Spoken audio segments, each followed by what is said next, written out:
నమస్తే అందరికీ. బ్రహ్మదేవుడు చెప్పినట్టు దేవతలందరూ వారి వారి అంశాలతో భూమి మీద జన్మించారు. అయితే ఇక్కడ ఇంద్రుడి అంశతో వాలి జన్మిస్తాడు.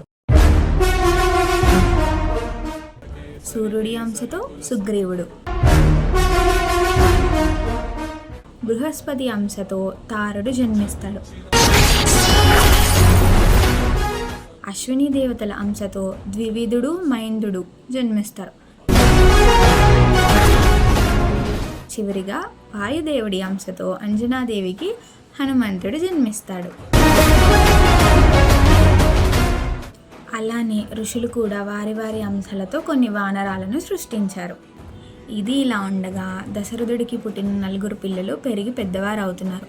జ్ఞానవంతులయ్యారు, విజ్ఞానవంతులయ్యారు.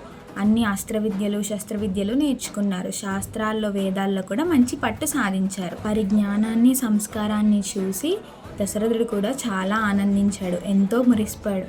అయితే దశరథుడు ఒకరోజు సభ ఏర్పాటు చేసి నా కుమారులకు 12 ఏళ్ళు వచ్చాయి కాబట్టి వారికి వివాహం చేయాలి, మంచి సంబంధాలు ఉంటే చూడండి అని చెప్తాడు. అంటే అప్పటి కాలంలో ఆడపిల్లలకు 8 ఏళ్ళకి, మగపిల్లలకు 12 ఏళ్ళకి పెళ్లి చేసేవారు.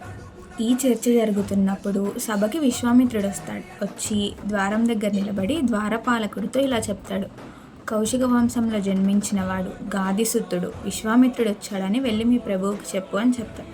అప్పుడు ఆ ద్వారపాలకుడు వెళ్ళి దశరథుడికి చెప్తాడు, రాజా విశ్వామిత్రుల వారు ఏం చేశారు అని.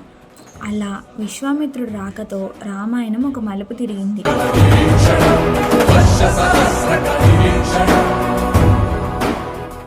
ఆ మలుపు ఏంటి తర్వాత వీడియోలో తెలుసుకుందాం. జై శ్రీరామ్.